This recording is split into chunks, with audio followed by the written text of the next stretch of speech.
I'm Simon, and I want to tell you a little bit about the production of our movie, The Mysterious Amulet. Well, there was a couple of challenges. We had a really short production time. Using all the energy and power you have to always reach the same depth of emotions to move on with the story. That's most challenging. But this also included the supply of the information required for production and the corresponding preparation. I was in close coordination with the national park and the scientific advisor. The biggest challenge from a scientific perspective was the huge amount of detail that had to be researched. Okay, we want that inside of the movie, and then we want that inside of the movie, and then you have to overcome And there was this moment where I thought, yeah, the story is set.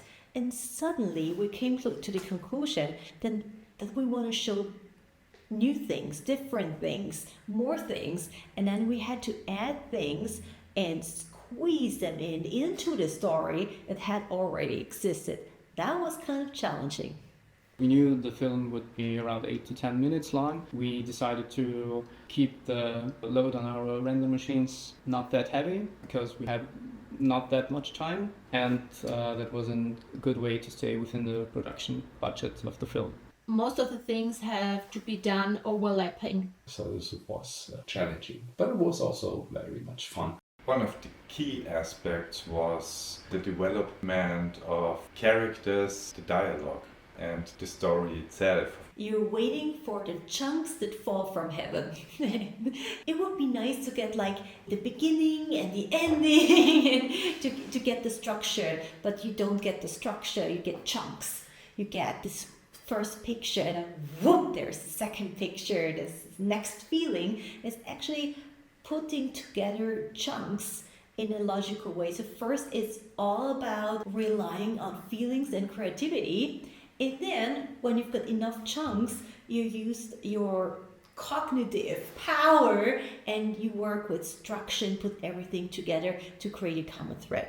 The biggest challenge was trying to put all informations into one storyline and to make a story coherent. And this final feeling of Marie, this feeling she has at the very end, actually led me throughout the story. So look development was a very important task in this production. We had the approach to make it in 3D space, but give them a look like they were hand painted. It wasn't possible to just go there, put the camera there and record the surrounding. So we had to recreate all this beauty and the environment of the national park, but with animated and painted environments. Due to that authenticity approach, I wanted to create a style that resembles the feeling and the character of the environment. One of the most difficult things of the production was time. So we also had to look on the technical aspect. Render time was also a very important thing in the look development. We had the advantage of short render times due to the look we developed. During pre-production we knew that the film would be around 8 to 10 minutes long. So one of the goals when developing the look was to have the ability to do quick iterations during the production and to stay within the budget by rendering all the shots in-house. One of the most critical points in developing the movie was the character design. For the character design, it was important to have a design which is not too flat because we had 3D backgrounds and a moving camera. So the character needed to be shown from different perspectives and directions. So it to be some kind of three-dimensional. Of course, the character design needs to reflect the personality of the character. Got the goat who knows everything a little better than everybody else. The dog who's protective but body-like, and the girl who's wild and curious and looking for adventure. Of course, we made lots of sketches and decided in some kind of democratic way to which design would be the best. So for example, we experiment with the hair from the girl, her red tails, her hair looked a little wild and With the colors, we orientated a little on Ghibli studios, for example, where they did colors which are like watercolors, and which is also a good contrast to the background, which are more oil color style. The color on the goat and the dog, it was very clear because they have very distinctive colors. With the girl, checked the latest fashion to colorize her clothing. So we had the main character, Marie, the tourist from Germany. She's a very adventurous and curious 11-year-old girl. As she climbs up a hill, she suddenly discovers this huge cave entrance, and she's very attracted by it. And what she discovers in the cave is something glimmering and shiny, which is very appealing to her. Suddenly, we had this amulet in mind, a small piece, just an object, but then this object guided us through storytelling. We wanted the amulet to look like a treasure in the first place. It was made out of gold and silver to reflect the mining era from this area. We developed kind of a background story which didn't make it into the movie, but was also important for developing the amulet. There was this famous gold miner, Ignace Royacha.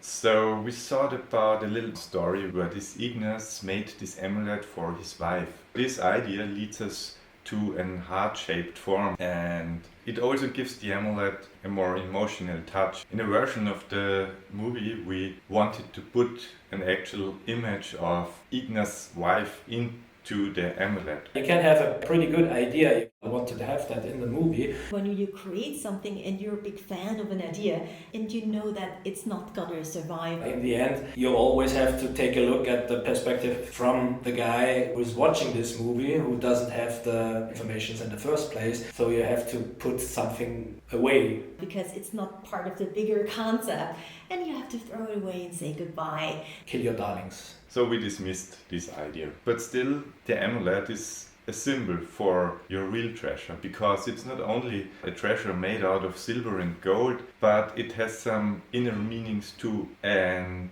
if you discover the treasure and wear it, it helps you discover your real treasure. She finally reaches it, but she suddenly falls down the cave. And when she wakes up again, she discovers two talking animals. Imagining those two animals standing in front of Marie, there's something very specific about it. They wouldn't talk to her as if they were human beings. I haven't heard such a noise in more than 400 years. Can it be possible that the gold miners are back? Those two animals are special, and this is exactly the reason why their language has to be unique too. This rather looks like a short-term natural wonder consumer. This word actually depicts everything these two animals really are. So where I started out was from the word tourist. And the first thing that was special about this word was that it's a short-term experience. So we started out with the word short-term. She is a consumer of this beauty in the Valley of Flowers. The next step was to put everything together. So we had this word, instead of saying tourist, we came to the conclusion that it must be something like Marie is a short-term natural wonder consumer.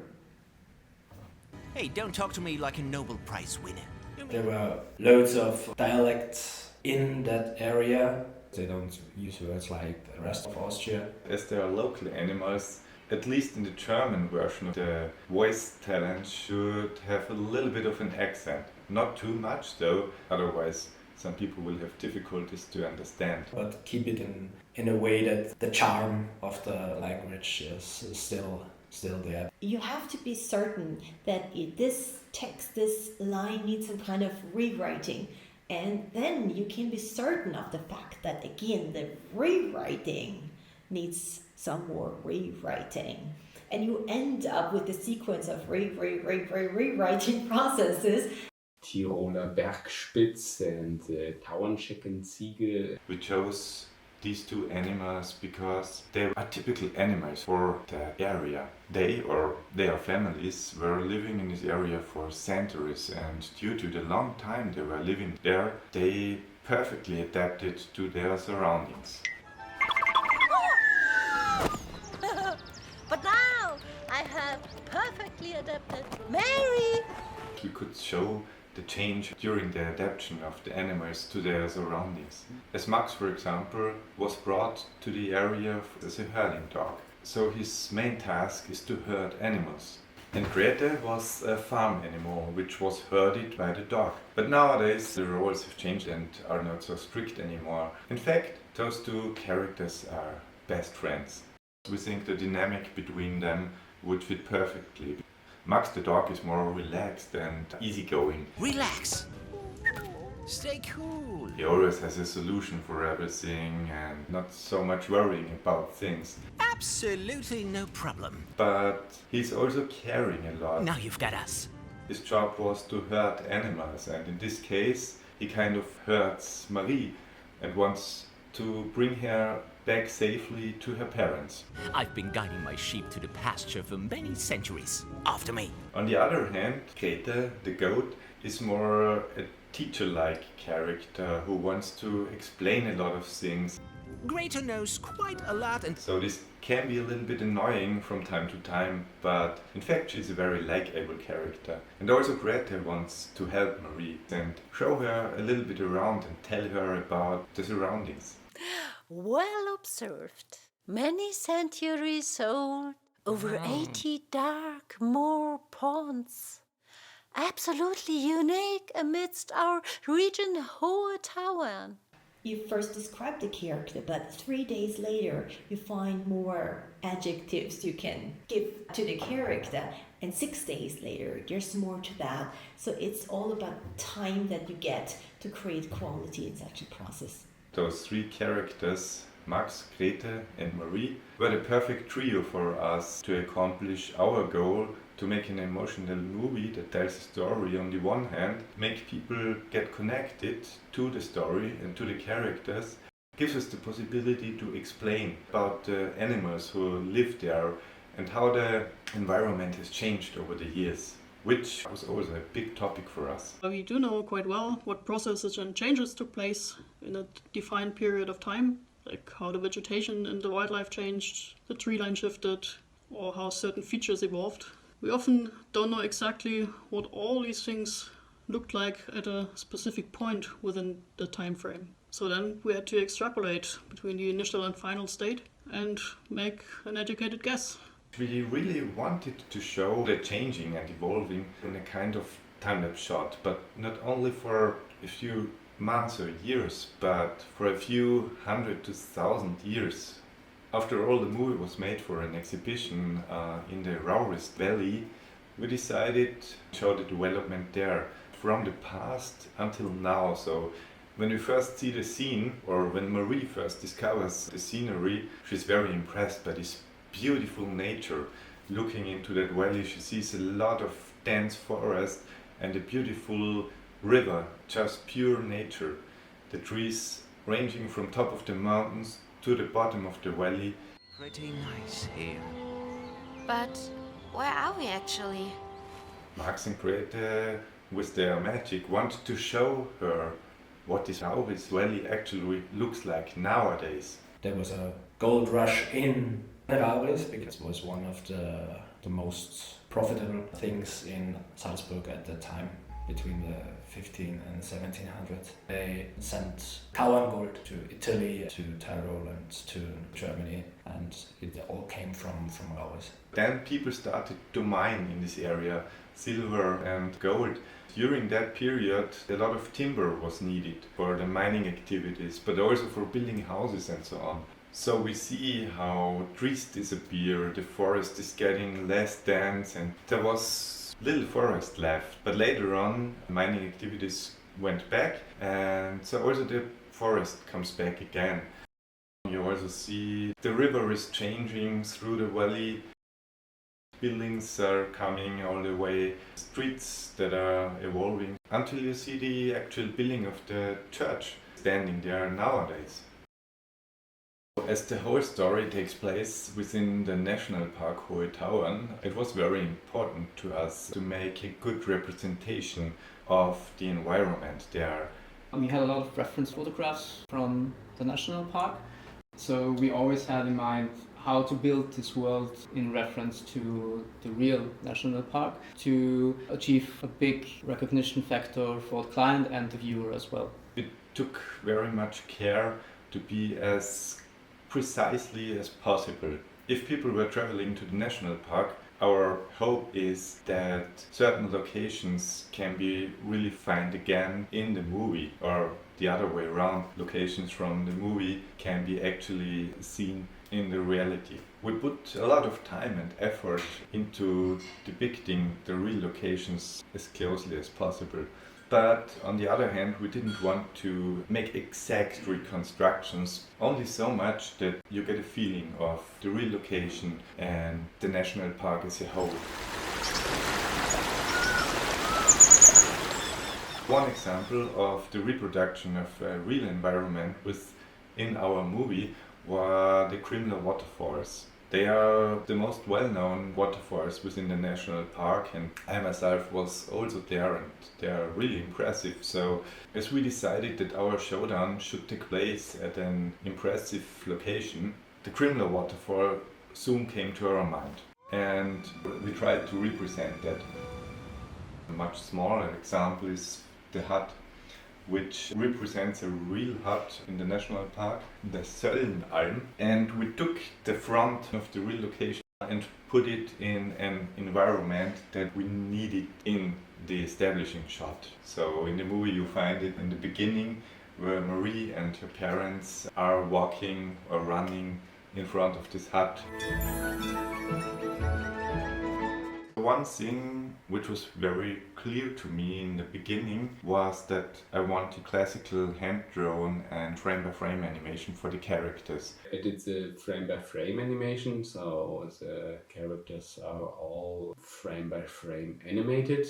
Nowadays I draw all the frames digitally, so as you can see I work on this syntax. I draw 3D backgrounds on the sequences which I got.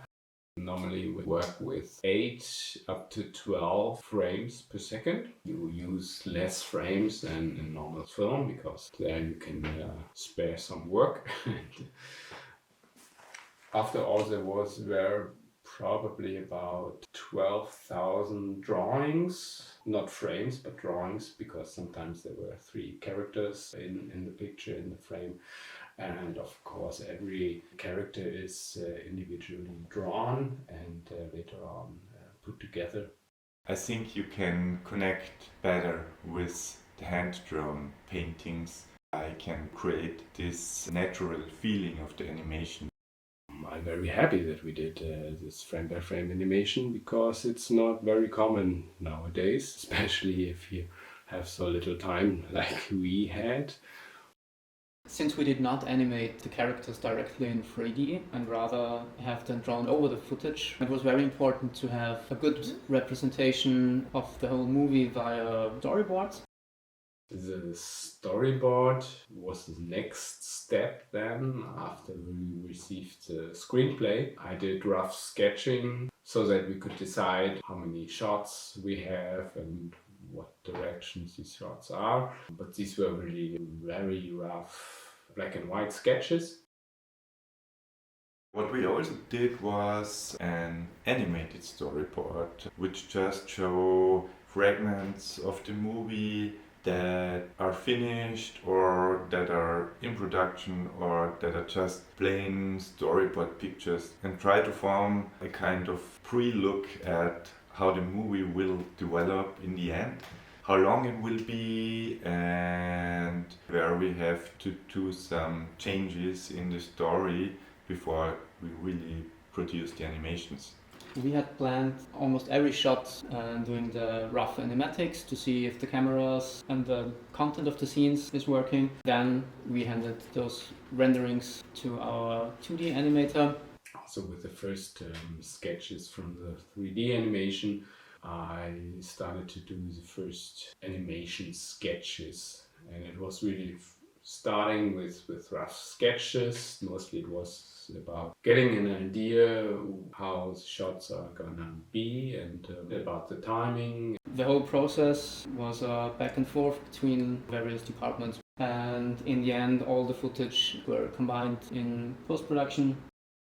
So we iterated the movie quite often during the production time. I mean, every few days we did a new iteration of the movie. During these iterations the movie becomes more crisper, so it becomes more clearly how it will look like in the end. And these iterations were also important to send over to the sound department and the music composer. Okay, so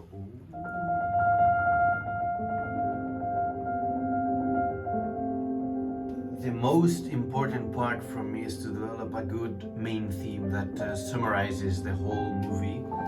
So for Hoetawan, that was the nature theme. And the nature theme is actually first heard when Marie discovers the medallion inside of the cave, which is presented in a slightly mysterious way, and then evolves into a much broader and awe-inspiring kind of mood just at the climax of the movie, when we discover the real message of it. So we begin when she discovers the medallion with this kind of mood, and that same theme transforms itself at the end into this.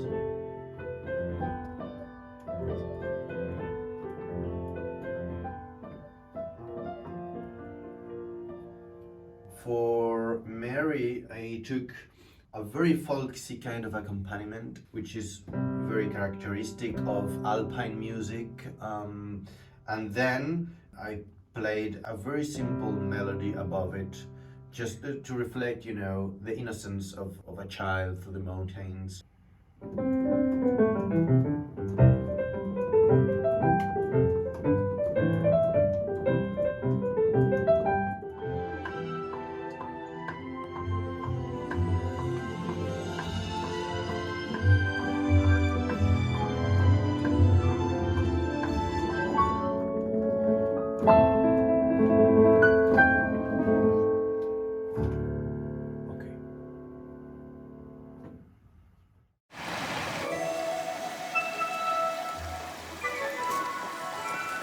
Hello, I'm Lucas, the sound designer and mixer. My job is it to make those visuals become alive and try to encapsulate the character and vibe. In general, I really like to work on animated movies because you're able to really express yourself. There is no original sound there. Therefore, you have to create the whole soundscape on your own. That's exciting about sound designing an animated movie. The challenge in this movie was to get the soundscape as authentic as possible. Normally, I would also use sounds that work for certain environments, but this time it was more strict to really use sounds that resemble the Hoetawan area. Most of the time I draw my ideas or my inspiration from the visuals. I mean, of course, there are obvious sounds, then there are also the not so obvious.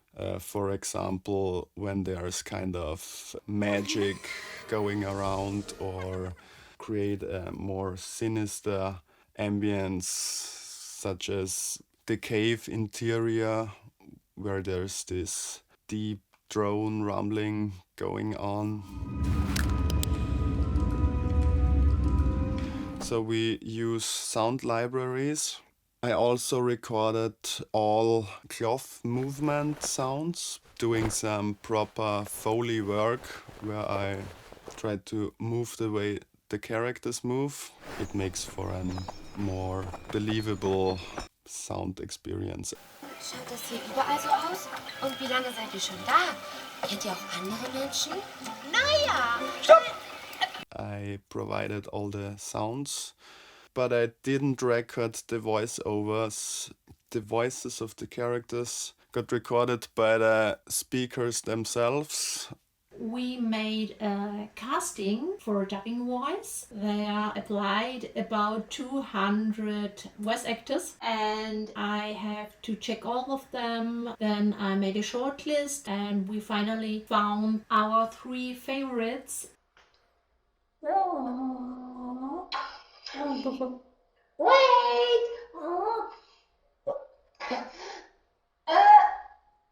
I knew it! Come on!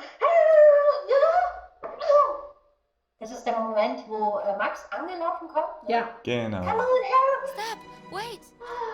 Sie unterbricht mich mit Stop, wait. Definitiv. Genau. Ja. Ja? Okay. Come on, Harold! Stop! Wait!